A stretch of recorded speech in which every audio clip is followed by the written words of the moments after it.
ঘরওয়ালাই জানে তার ঘরে কি আছে।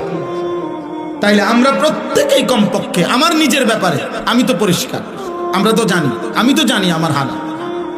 আজকের সারাদিনে 5 ওয়াক্ত নামাজ আমি পড়ছি কিনা মানুষ আমার একের আব্দুল কাদের জিলানী মনে করুক না, কিন্তু আমি তো জানি আমার হালাত।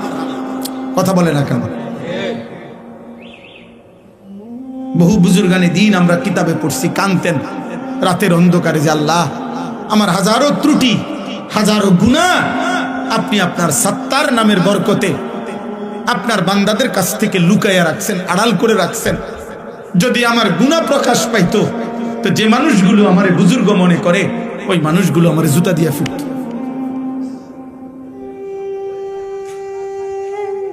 এই জন্য বাবা প্রত্যেকেই আপনাদের কাছে অনুরোধ, ছেলেরা বাবা তোমাদের কাছে অনুরোধ, আব্বা এমন সুন্দর জীবন নষ্ট করে দিও না, তোমারে তুমি শেষ করে দিও না।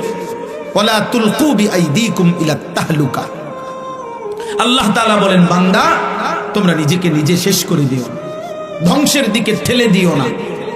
ওয়া ইন্নাল ফুজুরা ইয়াহদি ইলান নার।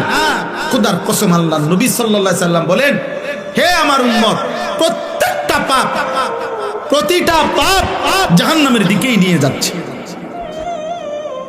প্রতিটা গুনার শেষ মাথায় আগুন, প্রতিটা গুনার শেষ মাথায় কি?